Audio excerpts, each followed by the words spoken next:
You said it again tonight, the thing you swore you wouldn't say. If you don't come right now, there will be consequences. And they came. Eventually. But not because they wanted to, because they were afraid not to, and somewhere in the back of your mind, you know that's not the same thing. Every threat, every raised voice, every moment of cold silence used as a weapon, something small gets chipped away. Not the child's obedience, the relationship underneath it. In Japan, that cycle doesn't exist. Not because Japanese children are easier, not because Japanese parents are stricter, because Japanese parents start somewhere completely different. They don't try to force obedience. They build the conditions where obedience becomes natural. And by the end of this video, you'll understand exactly how they do that. You'll have 3 tools, grounded in Japanese philosophy and developmental science, that you can start using tonight, not to control your child, to make control unnecessary. Now, I know what you might be thinking. This sounds too soft. My child needs to know I mean it, and I hear that. But here's what the research keeps showing. Researchers at the University of Rochester spent years studying what actually happens to children raised with threats, raised voices, and punitive silence.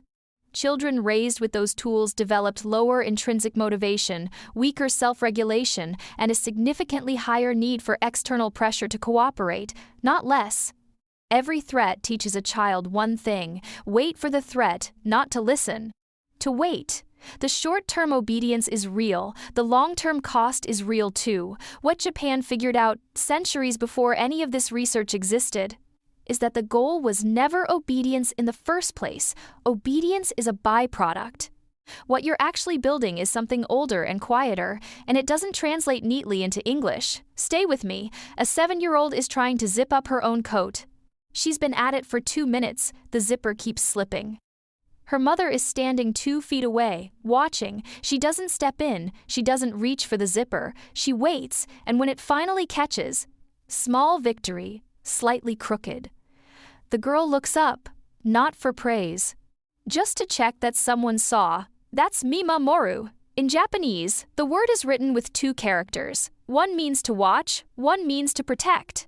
Together, they describe something that looks, to Western eyes, almost uncomfortable. Deliberate restraint, not absence, not neglect. A parent who trusts the space between themselves and their child enough to leave it there. And here's the thing. Every time you step in before your child has had a chance to work through something, zip the zipper, finish the sentence, solve the argument, you send a message you didn't mean to send. You can't handle this without me. The nervous system doesn't process intention. It processes experience. And the experience of being rescued at every hard moment creates a child who learns to wait for the rescue, not to find their own footing. Developmental researchers call this productive struggle.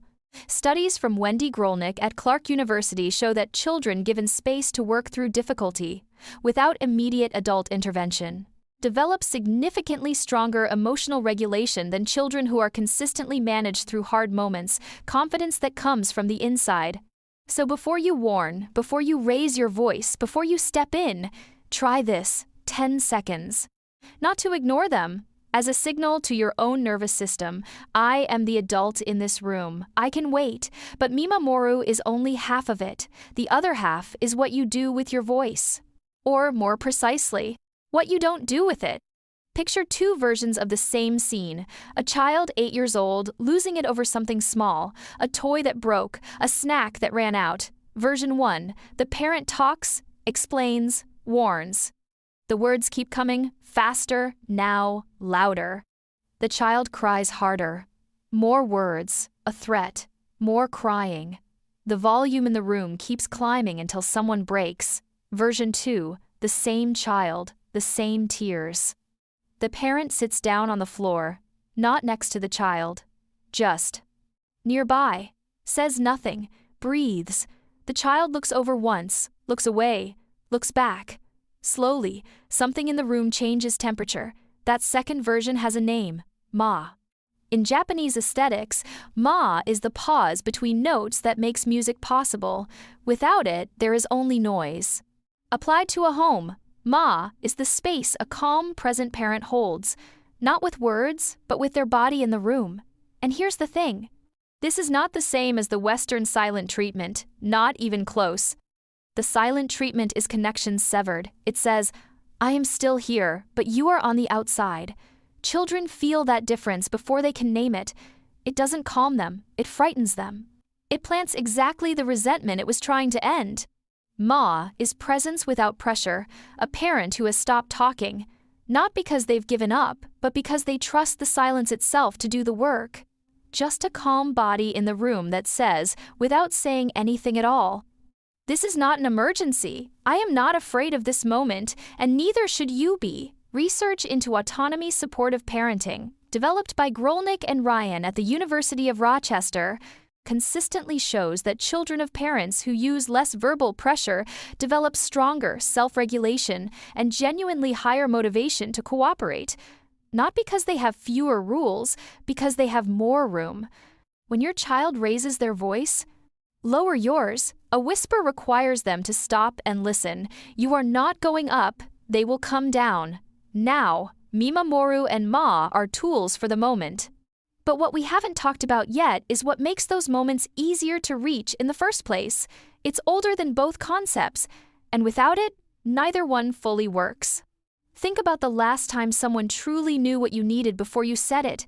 Not guessed, not asked, just knew. Most adults experience that a handful of times in a lifetime. A Japanese mother is trying to give her child that feeling from the very first days of life. Ame. The word was brought to international attention by psychiatrist Takeo Doi in his 1971 book, The Anatomy of Dependence. The closest anyone has managed as a translation, the quiet certainty of being known, not told, not managed, not threatened into compliance, known. A child who lives inside Ame doesn't need to test limits to feel seen. The connection is already there, which means when a parent sets a boundary, the child isn't hearing a threat. They're hearing someone they trust. That's not a small difference. That's the whole thing. In the West, we've built discipline systems that try to manufacture obedience first and assume the relationship will follow. Japan reverses this entirely. The relationship is the system.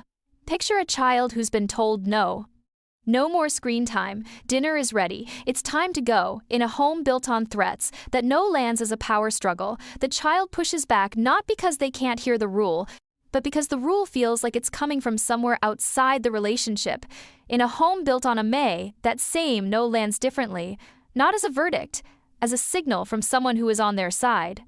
Attachment researchers Mary Ainsworth and John Bowlby spent decades documenting what happens when children feel genuinely, securely connected to a caregiver. Securely attached children respond better to limits, not because they fear the consequence, because they value the relationship enough not to put it at risk. Threats don't build that. Presence does. Consistency does. Being known does. And this is where the question from the beginning of this video finally closes. Why do threats fail? Because a threat is the wrong currency. You cannot buy genuine cooperation with fear and keep it. You can only build it, one moment of real connection at a time. So here's what this looks like in practice. 3 things. None of them complicated. The first is the 10-second pause. Before you react to behavior that triggers you, stop, breathe. 10 seconds. Not for them, for you. Your regulated nervous system is the most powerful parenting tool you have. The second is the whisper rule. When your child raises their voice, lower yours. It models exactly the regulation you're asking them to find. The third is connection before correction.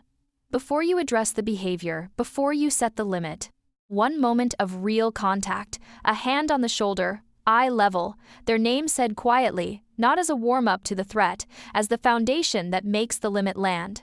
Children cooperate with people they feel connected to. That's not a philosophy.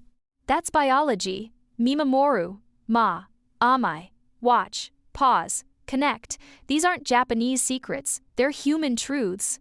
And they were always available to you. If this video changed the way you think about why threats don't work, share it with a parent who needs to hear it. And if you want more on the real science of how the world's calmest children are raised, subscribe.